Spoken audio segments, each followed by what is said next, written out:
नीति आयोग की बैठक के बाद मुख्यमंत्री हेमंत सोरेन प्रेस कॉन्फ्रेंस करते हैं, तो सीधे रुक करेंगे इस प्रेस कॉन्फ्रेंस में। 20-22 विषयों पर विशेष रूप से चर्चा की गई, जैसे कि डीवीसी के द्वारा हमारा जो कंसोलिडेटेड अकाउंट फंड से पैसे काटे जा रहे हैं, इस विषय को रखा गया है। लगभग 2800 करोड़ रुपए केंद्र सरकार ने हमारा काट लिया है और अभी 2200 करोड़ रुपए और भी काटे जाने की बात है। इस विषय पर भी अपनी बातें रखी गई है। लगभग 1100 करोड़ रुपए अभी हाल में बहुत जल्द दिसंबर के ये में काटने की सूचनाएं प्राप्त है।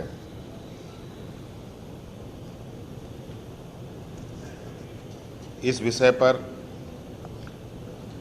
आगे का समाधान डीवीसी को लेकर जब तक ना निकले, इस विषय पर तब तक इस पैसे का काटना केंद्र सरकार बंद करे, ये आग्रह हम लोगों ने किया है। और उसी तरीके से भारत सरकार उपक्रम जो CCL कोल इंडिया कंपनी है, इन कंपनियों का राज्य सरकार को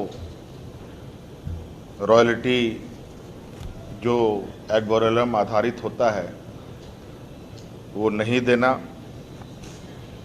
वासरी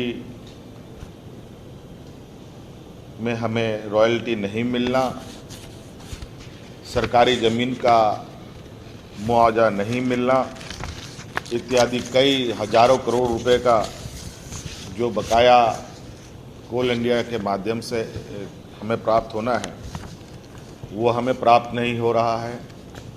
ये बातें रखी गई है। और 15वें वित्त आयोग के द्वारा कुपोषण को लेकर लगभग 300 करोड़ रुपए से अधिक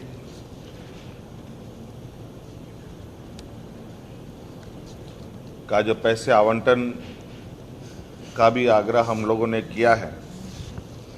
इसके अलावा जो हम लोगों के राज्य में शैडो एरिया है, पलामू गढ़वा क्षेत्र, वहाँ जो अभी पाइपलाइन द्वारा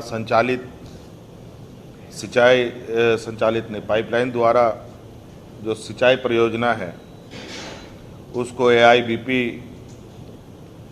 में इंक्लूड करने का भी आग्रह हम लोगों ने किया है, ताकि ये योजना चालू जल्द से जल्द हो और जो हमारा वो सूखा क्षेत्र है, शैडो एरिया है, वहाँ के किसानों को सिंचाई की समस्या समाप्त की जा सके।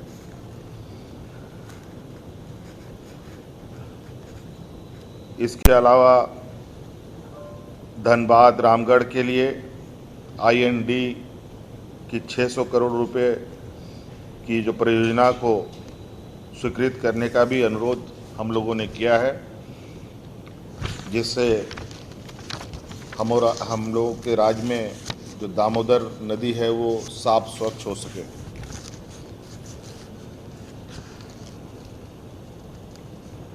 और इसके अलावा PMAY में करीब 3 लाख छूटे हुए लोगों को जो प्रधानमंत्री आवास है, जो केंद्र सरकार ने जो पोर्टल बंद किया है, उसको खोलने का आग्रह किया गया है, ताकि उन गरीबों को आवास हम लोग उपलब्ध करा पाएँ।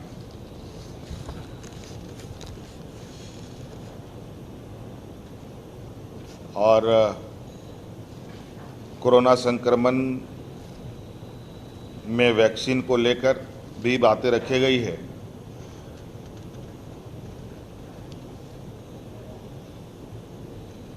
जो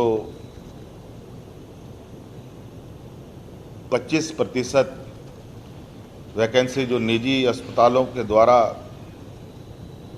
पेमेंट बेस पर लगाने की जो भारत सरकार का निर्णय है, क्योंकि हमारे यहाँ प्राइवेट अस्पताल बहुत कम हैं, बड़े शहरों जैसे संभ्रांत नहीं है, उन्हें भी रिलैक्स करने का हम लोगों ने मांग किया है और राज्य में वैक्सीन की उपलब्धता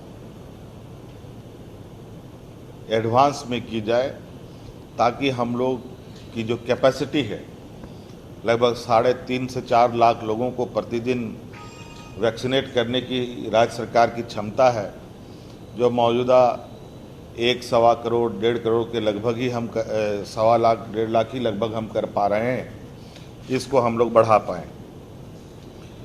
इसके अलावा जो राज्य में खनन किए जाते हैं किसी भी क्षेत्र में, उन क्षेत्रों में सोशियो इकोनॉमिक इम्पैक्ट असेसमेंट सर्वे कराने का भी आग्रह किया गया है।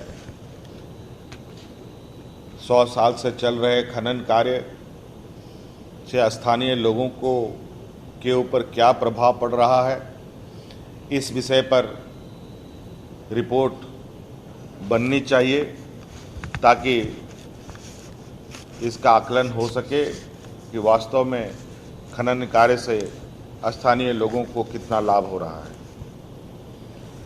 इसके अलावा हमने और भी महत्वपूर्ण बिंदुएं रखी हैं।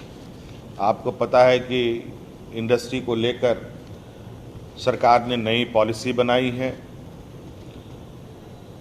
और राज्य में नए उद्योग के साथ साथ छोटे उद्योगों को भी पुनर्जीवित करने का कार्य योजना तेजी से चल रहा है। इसके साथ हम लोगों ने दिल्ली में भी इंडस्ट्री पॉलिसी का लॉन्च किया, जब उस दिन लगभग 10,000 करोड़ का निवेश का प्रस्ताव भी प्राप्त हुआ है। और इसी दिशा में चूंकि झारखंड प्रदेश ST/SC बहुल राज्य है, तो हम लोगों ने कहा कि ST/SC एंटरप्रेन्योर को CGST और अन्य तरह के टैक्स में राहत दी जाए ताकि पूर्वोत्तर राज्यों की भांति यहाँ के स्थानीय लोग भी व्यापार के क्षेत्र में आगे आ सके, अपने पैरों पर खड़ा हो सके और उद्योग के क्षेत्र में यहाँ के नौजवानों को, यहाँ के आने वाली पीढ़ी को प्रेरित कर सके। धन्यवाद।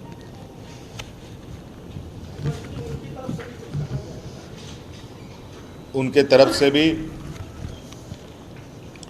कई विषयों पर नीति आयोग में बात रखने की बात कही गई है। मंत्रालयों के साथ बात करने की बात कही गई है।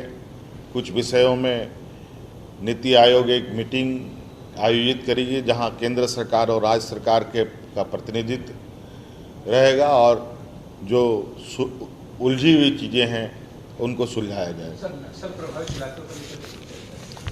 हाँ, उस विषय पर भी चर्चा हुई है। उस विषय पर भी हम लोगों ने कहा है कि नक्सल प्रभावित क्षेत्र में जिस तरीके से अभी लोगों ने जो 13 जिले थे, 13 जिले से काट कर 8 जिले कर दिए हैं, उसको हम लोगों ने बढ़ाने का आग्रह किया है। और जो लेफ्ट विंग डिस्ट्रिक्ट्स हैं उसमें जो भारत सरकार के तरफ से जो राशि प्राप्त हो रही थी उसका बहुत अच्छा परिणाम सामने आया है और बड़े पैमाने पर उन सब क्षेत्रों से नक्सली गतिविधि में कमी आई है। तो हमने कहा है कि इस योजना को जारी रखा जाए और हमारे जिले को ना घटाया जाए और कम से कम 2 साल और इस योजना को चलाया जाए।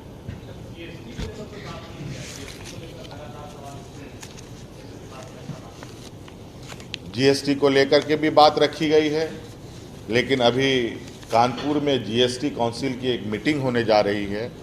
इन्होंने आश्वस्त किया है कि उस मीटिंग में कुछ ना कुछ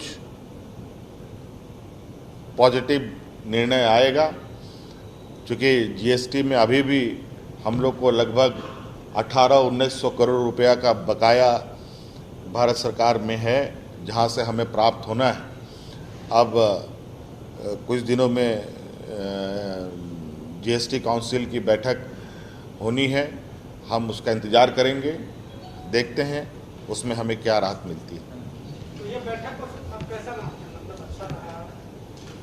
पहली बार बैठक हुई है और मुझे उम्मीद है, और पॉल साहब ने यह आश्वस्त किया है कि बिल्कुल संघीय ढांचा का जो व्यवस्था है उसको मजबूत करना है, और उसी उद्देश्य के साथ ये आए हैं। और हमने भी इस बात को आश्वस्त किया है कि बिल्कुल संघीय ढांचा के हम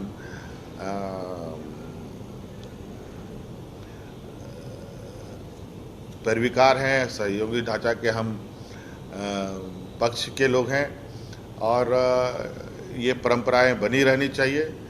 और चूँकि ये पहली मीटिंग है, अगर इसमें अच्छा परिणाम आएगा तो मुझे लगता है कि पहला अच्छा तो आखिरी भी अच्छा होगा।